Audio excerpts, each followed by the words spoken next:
హల్లెలూయా. దేవుని నామానికి స్తోత్రం కలుగునుగాక. ఎలోహిం టీవీ ప్రేక్షకులందరికీ కూడా నా హృదయపూర్వక వందనాలు చెల్లించుకుంటున్నాను. జీవము కలిగిన దేవుని కృపావర్షం మనందరిపై సమృద్ధిగా కురియునుగాక. ఇటు మాటల చేత దేవుడు మనలను మన హృదయాలను సరిచేయునుగాక. చిన్న ప్రార్థన చేసుకుందాం. పరిశుద్ధుడా, ప్రేమ కలిగిన తండ్రి, నీకు వందనాలు. ఇంతవరకు నీ ఉచితమైన కృపను బట్టి కాచి కాపాడి సజీవులుగా ఉంచారు. ఈ దినము కొరకై వందనాలు. వాక్యము మీదయ్యున్నది, వినువారు నీ బిడ్డలై ఉన్నారు. జ్ఞానమును ప్రత్యక్షత గల ఆత్మను మీరు మాకు దయచేయండి. నీ కృపాకార్యములు మా వెంట ఉండునట్లు సహాయం దయచేయండి. మీ వద్దకు వచ్చి ఉన్నాం ప్రభా. మమ్మల్ని సరిచేసి నీ వాక్యపు వెలుగులో మమ్మల్ని దీవించి ఆశీర్వదించమని ఈ వాక్యము నీ చేతులకు సమర్పించుకుంటూ యేసు పరిశుద్ధ నామమున అడిగి వేడుకుంటున్నాం తండ్రి, ఆమేన్. చిన్న పాట పాడుకుందాం. సిలువలో సాగింది యాత్ర, కరుణామయుని దయగల పాత్ర. సిలువలో సాగింది యాత్ర, కరుణామయుని దయగల పాత్ర. ఇది ఎవరి కోసమో, ఈ జగతి కోసమే, ఈ జనుల కోసమే, ఈ జనుల కోసమే, ఈ జగతి కోసమే. సిలువలో సాగింది యాత్ర, కరుణామయుని దయగల పాత్ర.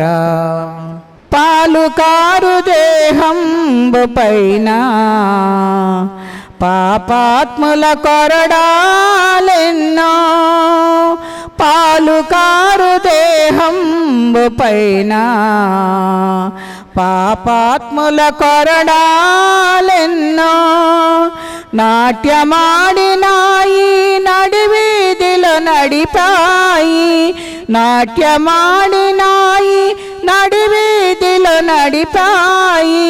నోరు తెరువలేదాయ ప్రేమ, బదులు పలుకలేదాయ ప్రేమ. నోరు తెరువలేదాయ ప్రేమ, బదులు పలుకలేదాయ ప్రేమ. సిలువలో సాగింది యాత్ర, కరుణామయుని దయగల పాత్ర.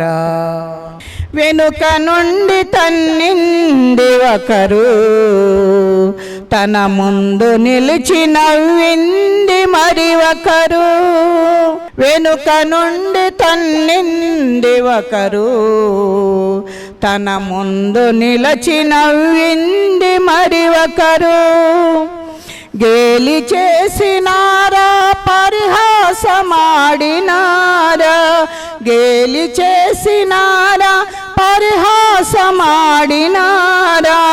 నోరు తెరువలేదాయ ప్రేమ, బదులు పలుకలేదాయ ప్రేమ. నోరు తెరువలేదాయ ప్రేమ, బదులు పలుకలేదాయ ప్రేమ. సిలువలో సాగింది యాత్ర, కరుణామయుని దయగల పాత్ర. పాలుకారు దేహంబు పైన పాపాత్ముల కొరడాలెన్నో, నాట్యమాడినాయి నడివీధిలో నడిపాయి, నాట్యమాడినాయి నడివీధిలో నడిపాయి. నోరు తెరువలేదాయ ప్రేమ, బదులు పలుకలేదాయ ప్రేమ. నోరు తెరువలేదాయ ప్రేమ, బదులు పలుకలేదాయ ప్రేమ. సిలువలో సాగింది యాత్ర, కరుణామయుని దయగల పాత్ర, సిలువలో సాగింది యాత్ర, కరుణామయుని దయగల పాత్ర. హల్లెలూయా. దేవుని నామానికి స్తోత్రం కలుగును గాక. వాక్య భాగాన్ని చదువుకుందాం. యోహాను సువార్త 19వ అధ్యాయం 1వ వచనాన్ని చూస్తే, అప్పుడు పిలాతు యేసును పట్టుకొని ఆయనను కొరడాలతో కొట్టించెను. కొరడా దెబ్బలను మనము జ్ఞాపకం చేసుకున్నాం. ఈరోజు అంశభాగం కొరడా దెబ్బలు. ఇంగ్లీష్లో కొరడా దెబ్బలను ఏమంటారంటే ఫ్లాగ్డ్ అంటారు. ఫ్లాగ్డ్ అంటే కొరడాలతో కొట్టడం అనేది మనము జ్ఞాపకం చేసుకుంటున్నాం.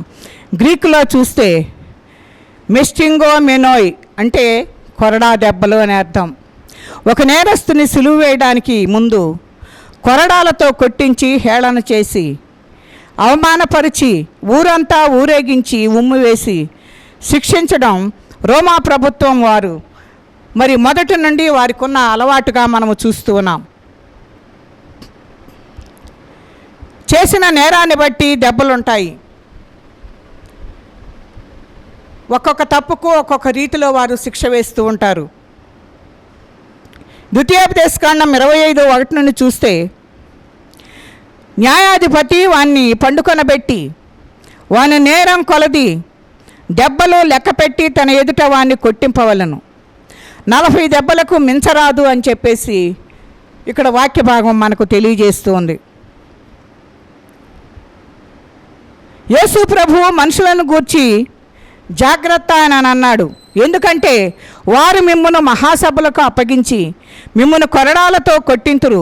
శిష్యులకు పరిచర్య ప్రారంభంలోనే ఈ మాటలన్నీ చెప్పినట్లుగా మనము చూస్తూ ఉన్నాం. ఈ మాట చెప్పటమే కాకుండా 13 సార్లు మాత్రమే కొట్టవలనని ఇక్కడ వాక్య భాగంలో మనకు దేవుడు తెలియజేస్తున్నట్లుగా చూస్తూ ఉన్నాం. మరి ఒకటి తక్కువ 39 దెబ్బలు మాత్రమే కొరడా తీసుకుని కొట్టాలి అనేది అక్కడ ఆ రోమా ప్రభుత్వంలో వారికి ఉన్న అలవాటుగా మారినట్లుగా చూస్తూ ఉన్నాం. కొరడాకు 3 త్రాళ్ళు ఉంటాయి. ఒక్కొక్క త్రాడుకి చివరలో ఇనుముతో చేసిన హుక్కుల్లాగా వాటికి ఆ చివర్లను కడతారు. ఆ దెబ్బలకు ప్రభువు ఒక్కసారి వీపు మీద ఆ కొరడా తీసుకుని ఆయన వీపు పైన కొట్టినప్పుడు వాని వెనక వీపు భాగంలో ఉన్న ఆ చర్మము అంతయు చీల్చుకొని ఆ కండ భాగం అంతయు కూడాను క్రింద పడినట్లుగా మనం చూస్తూ ఉన్నాం. ఆ బాధకు మరి ఒకటి తక్కువ 40 దెబ్బలు ఆయన కొట్టినప్పుడు తన శరీరంలో ఉన్న మాంసపు అంతయు కూడాను ఒక ముద్దలాగా అయిపోయింది. పడినంత క్రింద పడిపోయింది. రక్తము కారుతూ ఉంది. ఆ బాధకు ఆయన తల్లడిల్లిపోతున్నట్లుగా మనము చూస్తూ ఉన్నాం. దేవుని సేవకులు శిష్యులు ఎన్నో అవమానాలు దెబ్బలు తిన్నారు. 2 కొరింథీ 11:24 నందు పౌలు యూదుల చేత ఒకటి తక్కువ 40 దెబ్బలు 4 సార్లు తిన్నట్లుగా మనము చూస్తూ ఉన్నాం. ఈ 5 సార్లు కూడా యేసయ్యకు ఒక్కసారి మాత్రమే ఒకటి తక్కువ 40 దెబ్బలు, పౌలు గారు మాత్రం ఒకటి తక్కువ 40 దెబ్బలు 5 సార్లు తిన్నట్లుగా మనం చూస్తూ ఉన్నాం. అందుకనే పౌలు అంటున్నాడు కదా, నేను ప్రభువుని పోలి నడుచుకుంటున్నా, మీరు నన్ను పోలి నడుచుకునుడి అని చెప్పేసి పౌలు భక్తుడు మాట్లాడుతున్నట్లుగా చూస్తూ ఉన్నాం. రోమీల శిక్షా స్మృతులలో ఇది ఒక క్రమంగా మారిపోయినట్లుగా మనము చూస్తూ ఉన్నాం. రోమీలను మాత్రం శిక్షించుట నిషిద్ధమని కూడాను వాళ్ళు అక్కడ రాసుకున్నట్లుగా మనము చూస్తూ ఉన్నాం. ఆ మాటలు అపోస్తుల కార్యములు 22వ అధ్యాయం 25వ వచనములో చూస్తే మనకు తెలుస్తుంది. 16:22లో పౌలు శీలలను బెత్తములతో కొట్టించినట్లుగా మనము చూస్తూ ఉన్నాం. వారు ఆ రీతిగా బెత్తములతో కొట్టబడి కాళ్లకు బండలు వేయబడి చెరసాల్లో వేయబడినట్లుగా కూడా మనము చూస్తూ ఉన్నాం. ఆ చెరసాల్లో వేసినప్పుడు వారు ఎంతో ఆనందముతోటి ప్రభువును స్తుతించినట్లుగా మనము చూస్తూ ఉన్నాం. వారు ఏమీ మాట్లాడకుండా మౌనంగా ఆ చెరసాల్లోనికి వెళ్ళినట్లుగా మనము చూస్తూ ఉన్నాం. న్యాయాధిపతుల గ్రంథంలో మనం జ్ఞాపకం చేసుకుంటే ఆ కాలంలో ఉన్న శిక్షలను మనం చూస్తే కండ్లు ఊడబెరకటం, ముక్కు చెవులు కోయడం, కాళ్ళు చేతులు నరకడం శిక్షలుగా ఉండేవిగా మనము చూస్తూ ఉన్నాం. సంసోన్ని మనం జ్ఞాపకం చేసుకుంటే సంసోను జీవితాన్ని మనం చూస్తే ఆయన జీవితంలో కళ్ళు రెండు ఊడబెరకబడి తిరగలు విసురుతూ కళ్ళు ఊడబెరకబడిన వానిగా కనబడుతూ ఉన్నాడు. కనుక ఆనాటి శిక్షలు అంత ఘోరముగా ఉండేవిగా మనము గమనించుకోవాలి. ఇశ్రాయేలీలకు ఒక మతమును అనుసరించిన వారు కనుక మత సంబంధముకు నేరములు చేసిన వారిని వెలివేయట సాధారణమైనట్లుగా మనము చూస్తూ ఉన్నాం. మతాచారములను అతిక్రమించిన వారిని అపవిత్రపరిచే వారిని శిక్షించేవారుగా మనకు కనబడుతున్నట్లుగా మనం ఇక్కడ చూస్తూ ఉన్నాం. దేవుడు నీతో నాతో మాట్లాడుతూ ఉన్నాడు. ఆయన పొందిన దెబ్బల చేత నీకు స్వస్థత కలుగుతుంది కనుక, ఆయన రక్తం ద్వారా నిన్ను కడిగి శుద్ధి చేయటానికి ఇష్టపడుతున్నాడు కనుక నువ్వు ఆయనను అనుసరించి నడుచుకోవాలని ఆయన కోరుకుంటున్నాడు. రాజద్రోహము కింద ఆస్తులు జప్తు చేసినట్లుగా బైబిల్ గ్రంథంలో రాయబడినట్లుగా చూస్తూ ఉన్నాం. ఆహాబు యెజెబెలు నాబోతు ద్రాక్ష తోట కోసం వారిని చంపి తోటను స్వాధీనపరుచుకున్నట్లుగా మనము చూస్తూ ఉన్నాం. యెజెబెలు బైబిల్ గ్రంథంలో చాలా చెడ్డ వ్యక్తిగా చిత్రీకరించబడినట్లుగా మనము చూస్తూ ఉన్నాం. భర్తను ప్రేరేపించి ద్రాక్ష తోట కొరకు నాబోతును మరి చంపించినట్లుగా మనము చూస్తూ ఉన్నాం.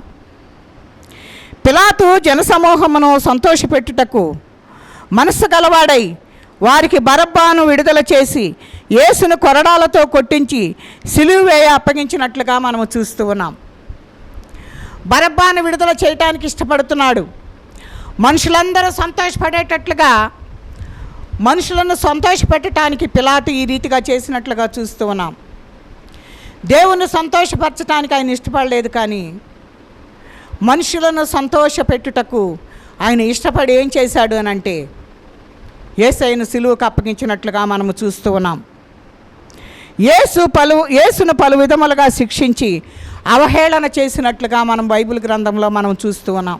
ఆయనను ఎంతగానో మరి గుద్దారు, హేళన చేశారు, కొరడాలతో కొట్టారు, ఎన్నో దుర్భాషలాడారు, ఉమ్మివేశారు, ఆయనను అవమానపరిచారు, సిలువ మోయించారు, ముళ్ళ కిరీటం తలపై పెట్టి బలముగా ఒత్తి తలను గాయపరిచారు. సిలువ వేయుటకు మేకలతో మరి తన కాళ్ళను చేతులను వారు ఆ మేకలతో కొట్టినట్లుగా మనము చూస్తూ ఉన్నాం. ఆయన ముఖం మీద గుద్దినట్లుగా ఉమ్మివేసినట్లుగా చూస్తూ ఉన్నాం. ఆ రీతిగా ఆయనను ఎంతగానో అవమానపరిచినట్లుగా దేవుని యొక్క వాక్యంలో మనము చూస్తూ ఉన్నాం. అంత మాత్రమే కాదు, కానీ వస్త్రములు ఊడబెరికినట్లుగా కూడా చూస్తూ ఉన్నాం. ఊడబెరికి ఆ వస్త్రమును చీట్లు కూడా వేసుకున్నట్లుగా మనము చూస్తూ ఉన్నాం. ఇన్ని అవమానములు ప్రపంచంలో ఏ మనుషునికి కూడా చేయబడలేదు అనేది దేవుని యొక్క వాక్యము మనకు హెచ్చరిక చేస్తున్నట్లుగా మనము చూస్తూ ఉన్నాం. ఎంత అపహసించారంటే, ఎన్ని మాటలు మాట్లాడుతూ అపహసిస్తూ గుద్దుతూ ముళ్ళ కిరీటం పెట్టి గట్టిగా ఒత్తి, అలా ఒత్తినప్పుడు ఆ కిరీటము పటపటా తన తలలోనికి దిగినట్లుగా మనము చూస్తూ ఉన్నాం. ఇలాగున మరి వాళ్ళందరూ కూడా ఆయన్ను హీనపరిచినట్లుగా బైబిల్ గ్రంథంలో మనము చూస్తూ ఉన్నాం. ఇలాంటి పరిస్థితులు ఎవరికి కూడాను, నేరం చేసిన వాళ్ళకు కూడా ఇలాంటి పరిస్థితి కలగలేదు, కానీ ఏ నేరమో చేయని ఆ వ్యక్తి ప్రభు అయిన యేసయ్య నోరు మెదపకుండా, మారు మాట్లాడకుండా వారు వేసిన ప్రతి శిక్షణ కూడా ఆయన మౌనంగా భరించినట్లుగా మనం ఇక్కడ చూస్తూ ఉన్నాం. ఈ వాక్య భాగం ద్వారా దేవుడు మనకు సజీవ సాక్ష్యంగా ఏముంచాడనేది మనం జ్ఞాపకం చేసుకుంటే, యేసు మన కొరకు చేయబడిన గాయాలు, కొట్టబడిన దెబ్బలు యెషయా 53 అధ్యాయములో ప్రవక్త సాక్ష్యం ఇస్తున్నట్లుగా మనము చూస్తూ ఉన్నాం. తన వీపంతయి కూడాను నాగటి సాళవలే దున్నబడినట్లుగా చూస్తూ ఉన్నాం. నలుగుబెట్టిన వాడుగా కనపడుతున్నాడు, గాయములు చేయబడిన వాడుగా కనబడుతున్నాడు. ప్రతి దెబ్బ ఆయనను గూర్చి సాక్ష్యం ఇస్తున్నట్లుగా మనకు కనబడుతూ ఉన్నాయి. ఇప్పటికీ కూడాను యెషయా గ్రంథంలో మనకు ఆధారాలుగా ప్రపంచవ్యాప్తంగా సాక్ష్యం ఇస్తున్నట్లుగా చూస్తూ ఉన్నాం. ఇంతకు మించిన సజీవ సాక్ష్యము మనకు ఏం కావాలి? యేసయ్యను ఈ రీతిగా చేసినందుకు, ఏ పాపము ఎరుగని ఆ వ్యక్తిని, ఏ పాపము చేయని ఆయనను ఇంతగా హేళన చేసి ఇన్ని రీతులుగా ఆయనను అవమానపరిచారు. ఇవన్నీ కూడాను యెషయా గ్రంథం 53లో మనకు సజీవ సాక్ష్యంగా మనకు కనబడుతున్నట్లుగా చూస్తూ ఉన్నాం.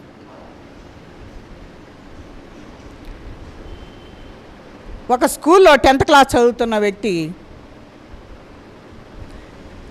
ఆ టీచరు వాడు మరి చెప్పింది చేయలేదని వాడిని ఏం చేసిందంటే క్లాసులో మరి చెంపదెబ్బలు వేయించినట్లుగా మనం చూస్తూ ఉన్నాం. ఆ చెంపదెబ్బలు వేయించిన తర్వాత మళ్ళీ టీచర్ కూడా కొట్టడాన్ని బట్టి వాడి చెంపలన్నీ కూడాను మరి కందిపోయి దెబ్బలు తగిలి అవి సహించుకోలేక వాడు తల్లిదండ్రులను తీసుకుని వచ్చినప్పుడు తల్లిదండ్రులు మరి ఆ టీచర్ని మరి శిక్షించి క్షమాపణ చెప్పించి వదిలివేసినట్లుగా చూస్తూ ఉన్నాం. వాడు ఆ చిన్న దెబ్బలకు కూడా తట్టుకోలేకపోయాడు. మనము కూడా అంతే, వాడే కాదు నీవు నేను కూడాను ప్రతి చిన్న దెబ్బకు కూడా మనము సహించుకోలేని వారముగా ఉన్నాం. ప్రభు అయిన యేసుక్రీస్తు వారు ఎన్నో రీతులుగా మరి గాయపరచబడి, తన శరీరం అంతా నాగటి సాళ్లవలే దున్నబడి, తన మాంసమంతయు ముద్దగా చేయబడి, తన శరీరంలో ఉన్న రక్తమంతా మరి కారుకుంటూ ఆయన ప్రయాణం చేసి వస్తున్నట్లుగా మనము చూస్తూ ఉన్నాం. ఏ నేరము చేయకుండానే ఆయన శిక్ష అనుభవిస్తున్నట్లుగా చూస్తూ ఉన్నాం.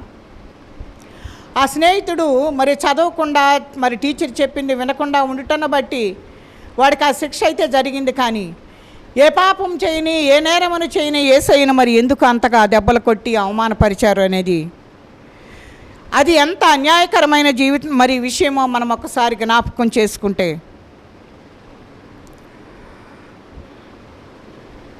ఆయన పొందిన ఆ దెబ్బల చేత ఆయన ఎంతో నీరసిల్లిపోయాడు, ఎంతో బాధ కోర్చుకున్నాడు.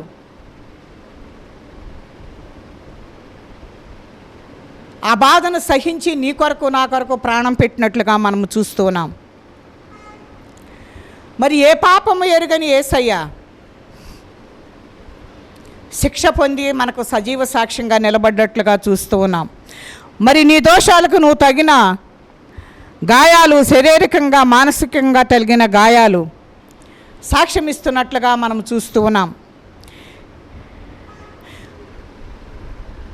యేసయ్యకు నువ్వు సాక్షిగా ఉంటే యేసు చెప్పినది నువ్వు గ్రహించుకుంటావు. నువ్వు ఆయన మాట విననప్పుడు నువ్వు ఆయనకు సాక్షిగా నిలబడలేవు. ఆయన దెబ్బలే మనకు సాక్ష్యంగా నిలబడి అప్పటికి ఇప్పటికీ 2024 సంవత్సరాలు అయిపోయి 25వ సంవత్సరం కూడా వచ్చింది. ఇప్పటికీ కూడా అవి సజీవ సాక్ష్యముగా మనకు నిలబడి ఉన్నాయి. కనుక నువ్వు ఏ రీతిగా ఉండావు, దేవునికి ఏ రకమైన సాక్షిగా నువ్వు నిలబడుతున్నావు. ఆయన నోరు తెరవకుండా ఉన్నాడు, ప్రతిదాన్ని మౌనంగా భరించి నీ కొరకు నా కొరకు ఆయన శ్రమపడి సిలువలో మరణించి నిన్ను నన్ను ఆ దెబ్బలకు గురి కాకుండా చేసి నిన్ను రక్షించటానికి ఆయన ఇష్టపడి సిలువనెక్కాడు. కనుక నువ్వు ఆయనకు సాక్షిగా జీవించాలని ఆయన కోరుకుంటున్నాడు. నువ్వు ఆయనకు సాక్షిగా ఉంటున్నావా లేదా అనేది ఈ దినము ఈ వాక్య భాగం ద్వారా మనలను మనం సరి చేసుకుందాం. అట్టి కృప పరిశుద్ధాత్మ దేవుడు మనకు తోడై ఉండి నడిపించునుగాక. దేవుడి కొద్ది మాటలు మన వినికిడిలో దీవించి ఆశీర్వదించునుగాక. చిన్న ప్రార్థన చేసుకుందాం.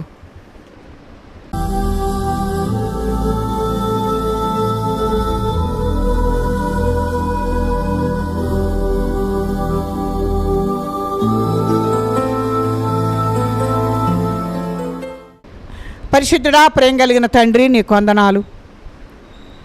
ఈ దినము కొరకు నీకు వందనాలు నాయన.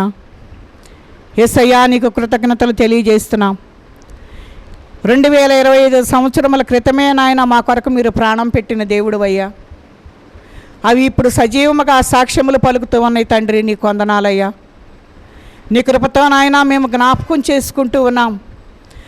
వాటిని విని ప్రభా, వాటి నాయన మా కొరకు మీరు ఎంత త్యాగం చేశారో వాటిని బట్టి నాయన మీకు సాక్షులంగా మేము ఉండుటకు నీ కృప దయచేయండి అయ్యా. ఇంకెంతోమంది బిడ్డలు నాయన నీకు దూరముగా జీవిస్తున్నారయ్యా. మా అందరి కొరకు చనిపోయిన దేవుడవు నీవే నాయన. మా కొరకు ప్రాణం పెట్టిన దేవుడవు నీవే ప్రభా. మేము ఎలాంటి స్థితిలో ఉన్నామో మమ్మలను మా కుటుంబాలను సరిచేసి ప్రభా, ఆ శిక్ష నాయన మేము చేసిన పాపాలకు నాయన మా దోషాలకు అనుభవించవలసిన వారమై ఉండగా మీరే మా కొరకు ఈ లోకమునకు వచ్చి ప్రభా మా కొరకు ప్రాణత్యాగం చేసిన దేవుడు అయ్యా. మీ త్యాగమును మేము జ్ఞాపకం చేసుకుని నీకు సాక్షులుగా జీవించడానికి కావలసిన కృపను మీరు విడుదల చేసి నీ నామానికే మహిమ ఘనత ప్రభావములు పొందుకోమని యేసు పరిశుద్ధ నామమున అడిగి వేడుకుంటున్నాము తండ్రి. ఆమేన్.